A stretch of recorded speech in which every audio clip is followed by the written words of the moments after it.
Oompa, Loompa, Loompa-Dee-Dee. If you are wise, you'll listen to me.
Welcome to FASSCE, ladies and gentlemen, the podcast that, well, I'm sure you're all wondering, what is the meaning of this thing that you have going on here, Chonky?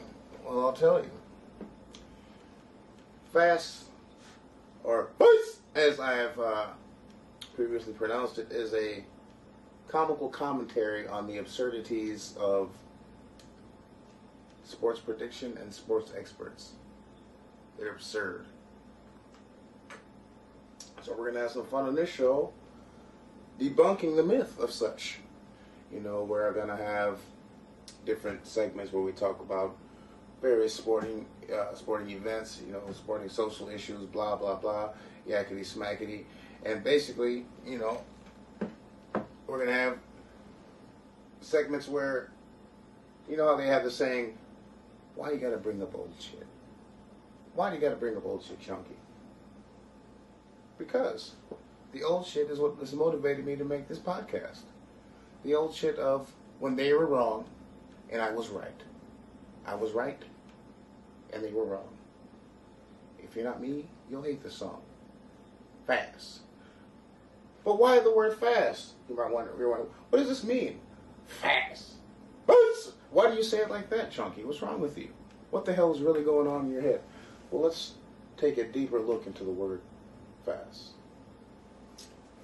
You look at the word FASS, you'll notice the word ass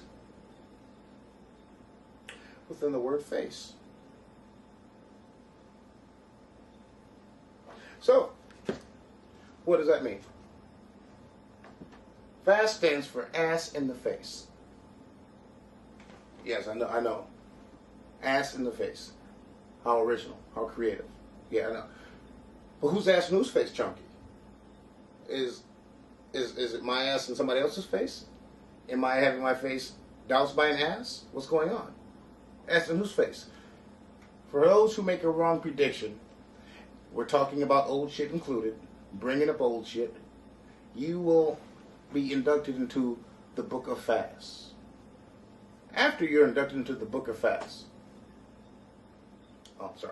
after you're inducted into the Book of FASS, you'll have your image put inside said book, and with each 2 strikes in said book, you will be inducted into the Hall of FASS, and you'll be immortalized as somebody who doesn't know what the hell they're talking about when it comes to sports or anything else you might be predicting on. You could predict that it's going to be a rainy day tomorrow. If you say it in my presence and it happens to snow, I'm going to push you. Okay, I won't go that far. Fine, I won't do that. But just so you know, that's what FASS is all about. And the purpose of this podcast is also to bring exposure to local artists in the Minnesota community, whether they be singers, rappers, spoken word artists, dancers. No soft shoe. No soft shoe. We don't want to see that. No Bojangles moves either. None of that shit. But you know, whatever type of artistic quality, artistic thing you do, as long as you're trying to actually promote yourself, we'll have you on the show. If you send me a sample of such and it meets approval. I have to come clean to you guys. I have to, I have to be very honest with you guys. I don't know if you might have noticed that I am a Vikings fan. Just thought that might need to be said. So therefore, when it comes to Minnesota sports, my opinion will be biased. When it comes to making predictions, it used to be uncontrollably so. I won't be picking the Vikings or any other Minnesota team with insurmountable odds. Okay, we're not doing that again. It's not gonna flow. But I just wanted to point that out, just so you know, for any Green Bay fans or whatever else. There's no love for you on the show. We don't like you. You can still watch. You can still listen to it. And everything. But let me put it into the segment and give you an example of how the actual format is going to work as far as making a prediction, and then people being what should we use, Sam? Inducted. Well, that's too kind. Shamed. Yes, for those who will be shamed and be put into the first book, and furthermore into the Hall of FASSCE. So, we will show you a segment based on a previously taped segment where we talked about the Floyd Mayweather fight.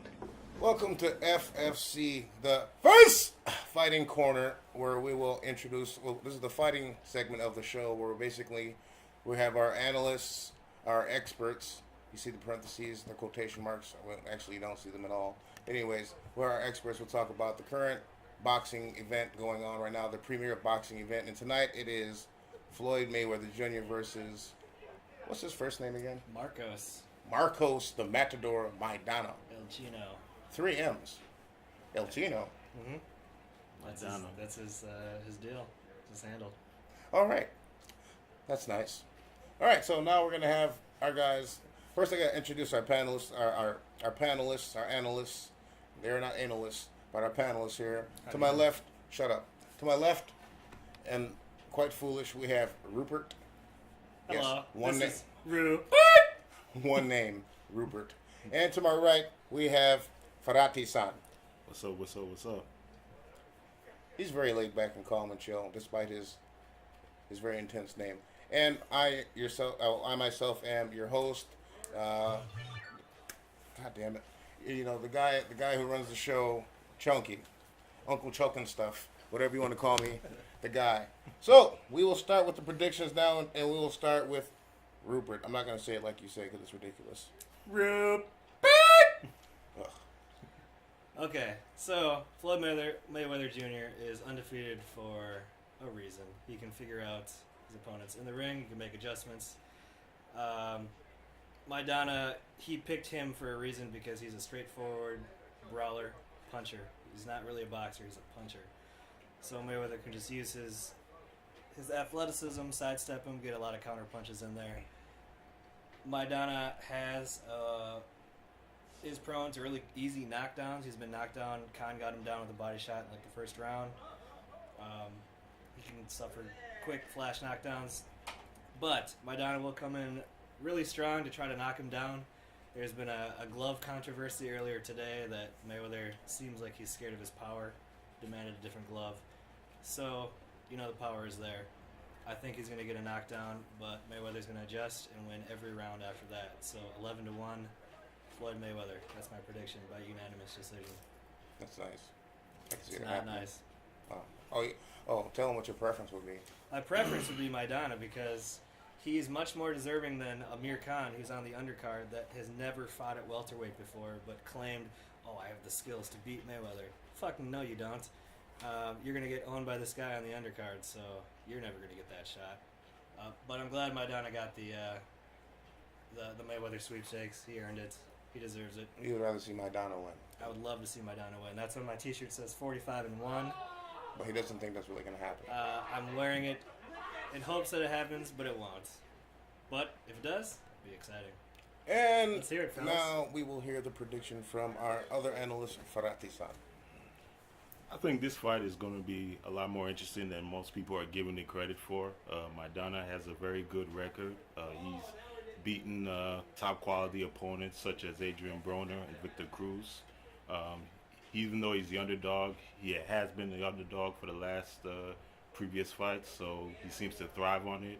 But again, even with all my Maidana skills, I don't think he can counter Mayweather's cunning, and Mayweather's defense also as well is one of the best. I've yet to see another fighter whose defense matches Mayweather's. It's very uncanny. So I predict Mayweather in decision in 12 rounds. Even though I do believe he has the ability to knock Maidana out, but I think he'll want to last and give people the money that they earned and just go 12 rounds on decision. Good. And now my prediction, I myself, Mayweather is obviously the superior fighter just because of his record.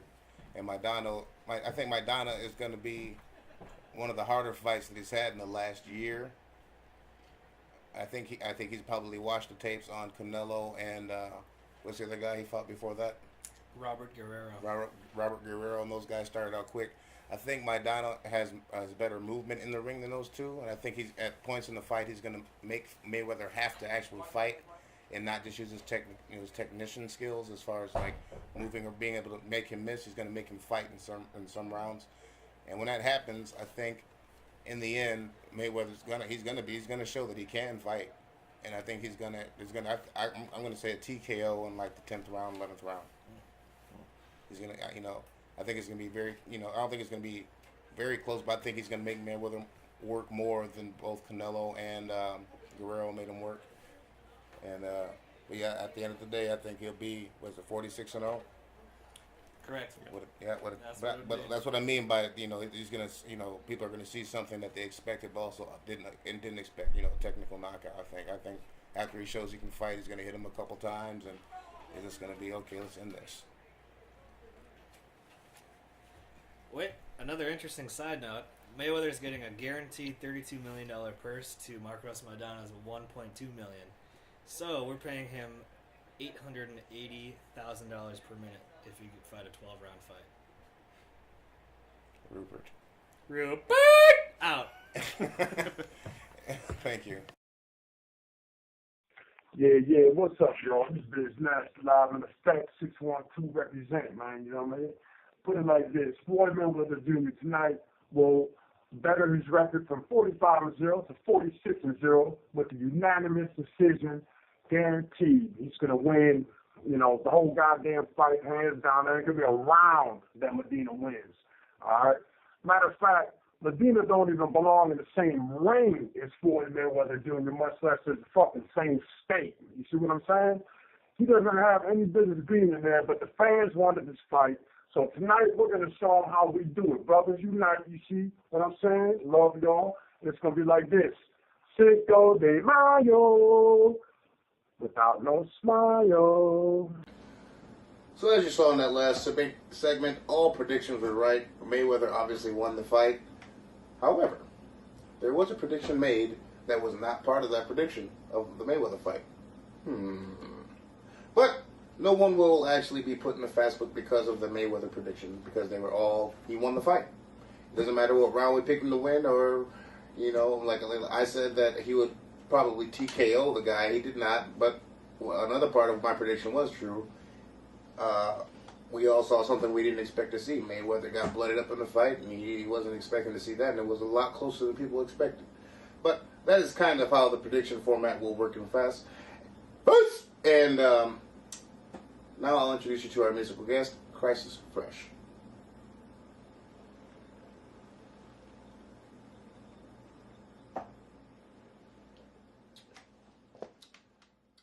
Here we are on FASSCE with my guy, Crisis Fresh.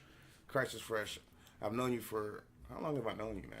It's like 8 years, 7 years. It's been a little while. It's been a while. Did we meet at Voices Merging? That's where we met? Okay. No, it was fantasy football first. That's where I met you, fantasy football? What year was the first fantasy football? Like 2008. 2008. 2008. Yeah. Man, that's long. Okay. man, it's a small Well, I world. won. And then I saw him at the open mic, and he was singing. Yeah. I was like, okay, small world. Minneapolis, little London. anyways, man, well, thanks for letting us get the interview, man, being on the show. I've heard a couple of your tracks, and I like your music, or else I wouldn't have you on the show. And you know how I am. But let's have a little quick little Q&A session. How long you been singing, man? Like not like 5 years old singing in the tub, but like how long you been performance type singing? Shit, I say 2007. I really start taking it serious.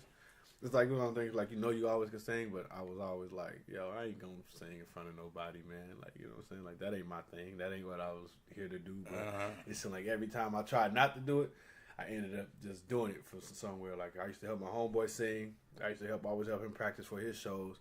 Then he passed away, and then it's like I still could do it. And I was down in Morris Brown. I was in one of the homeboys' room, and they had the studio set up in there, and he was on the mic, and he trying to sing this chorus, and he was horrible. I'm looking like, man. So I was just like, yo, you know what? Like, bro, I can sing that for you. He like, for real, you can sing? I'm looking like, bro, just like what's the words again? He told me the words, stepped up to the mic, sung it, and after that, they was coming to me to do all the choruses. And I did a couple of talent shows down there, and that was like 03, 04.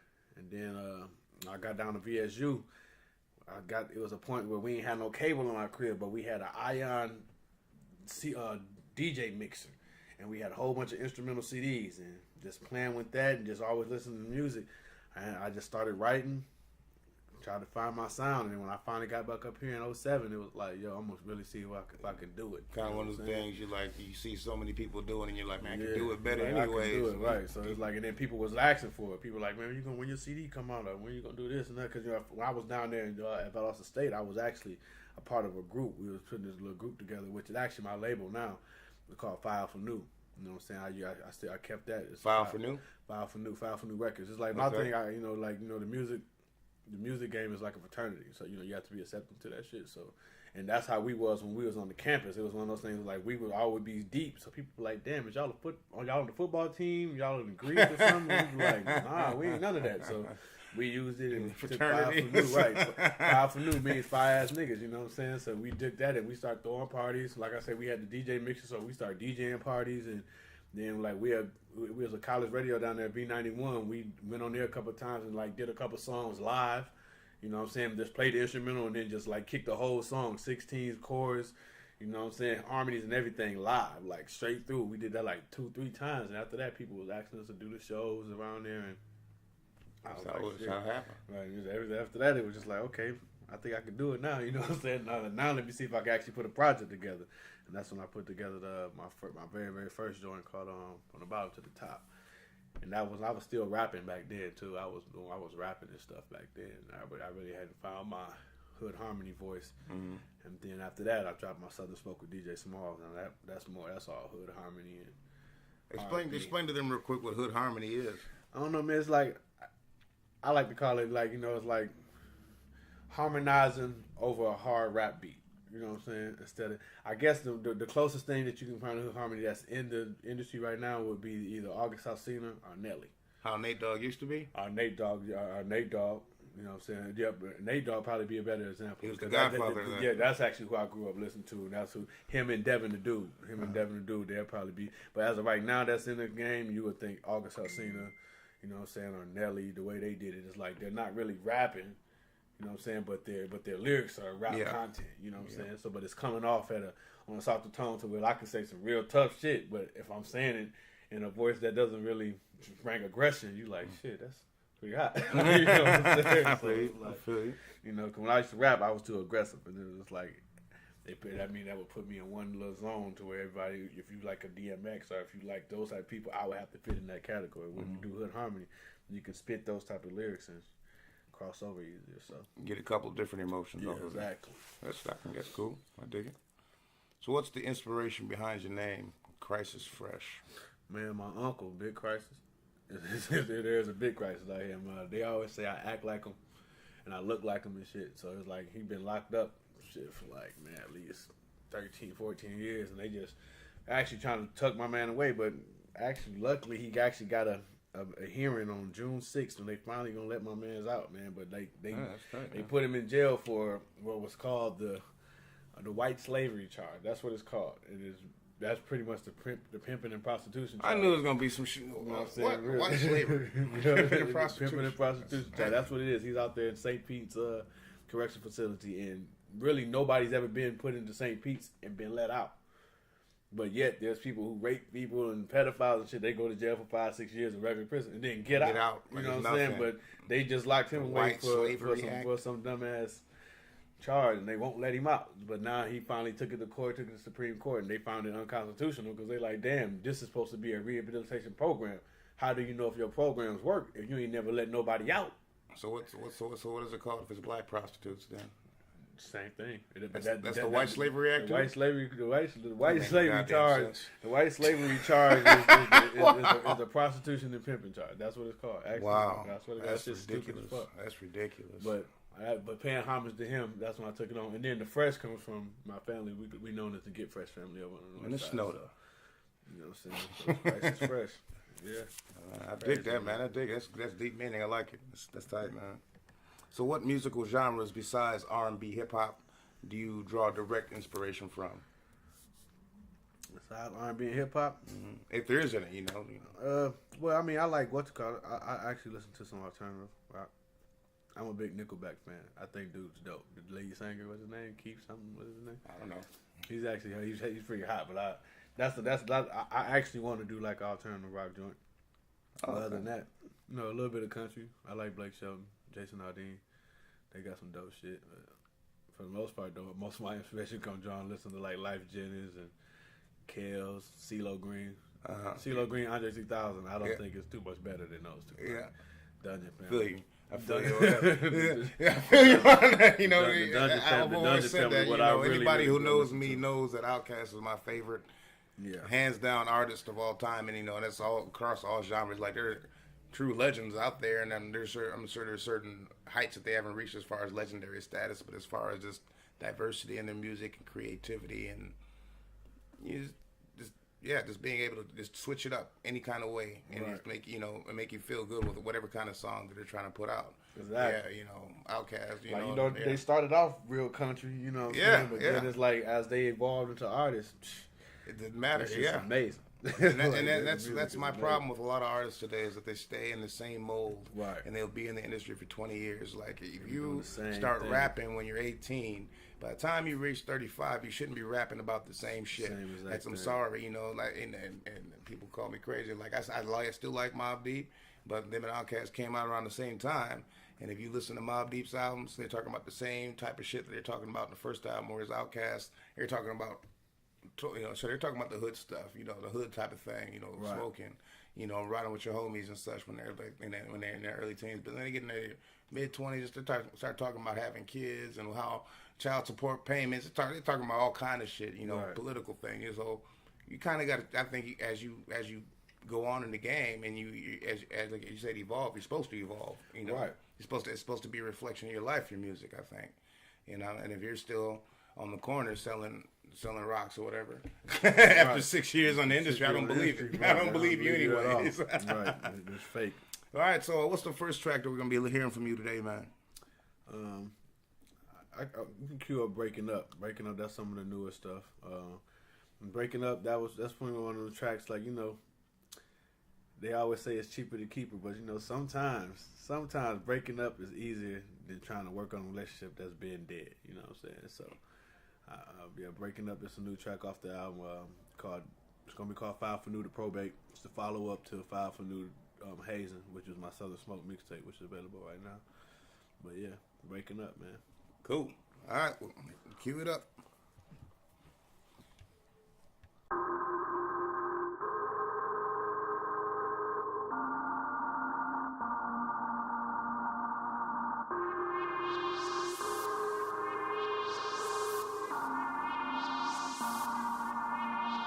I could feel it in the air that things are about to change. Cause you were being distant and acting a little strange. But it's one thing that I learned, nothing remains the same. I acknowledged all my wrongs, but you steady passing the blame. A relationship was between me and you, but you included Cause no matter what I said, you were steady believing them.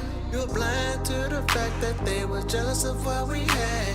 So now that it's over, baby, ain't no turning back. Oh no, you made this bed, not sleep in it alone. I really can't believe you let them break up a happy home. Cause now the trust is gone and the love is at the door. You went from being my queen to the muse for the song. They said that she was a keeper. I thought you was a keeper. I treat you like the one, but you didn't treat me equal. Loving you was hard, but breaking up was easy. And now that we're done, I don't wanna see it no more. They said that she was a keeper. I thought you was a keeper. I treat you like the one, but you didn't treat me equal. Loving you was hard, but breaking up was easy. And now that we're done, I don't wanna see it no more. It's funny how you flip the script and try to blame it all on me, when you were the one accusing me of cheating. No matter what I did, or no matter what I said, because your past relationships you had it made up in your head that all men are the same, even though I treat you differently. You had too many trust issues and insecurities. Your friends ain't making no better cause they see me at the club. I would give a chick a hug, nothing assuming that we fucked. Come on, this shit is crazy. You so caught in your past that you gon' let it ruin what we had. I gave you my all, guess that wasn't enough. So now there is no trust, so baby there's no us. They said that she was a keeper. I thought you was a keeper. I treat you like the one, but you didn't treat me equal. Loving you was hard, but breaking up was easy. And now that we're done, I don't wanna see it no more. They said that she was a keeper. I thought you was a keeper. I treat you like the one, but you didn't treat me equal. Loving you was hard, but breaking up was easy. And now that we're done, I don't wanna see it no more. I treat you like the one, but loving you was hard. And now that we're done, they said that she was a keeper. I thought you was a keeper. I treat you like the one, but you didn't treat me equal. Loving you was hard, but breaking up was easy. And now that we're done, I don't wanna see it no more. They said that she was a keeper. I thought you was a keeper. I treat you like the one, but you didn't treat me equal. Loving you was hard, but breaking up was easy. And now that we're done, I don't wanna see it no more. They said that she was a keeper. I treat you like the one. Loving you was hard. And now that we're done, I don't wanna see it no more.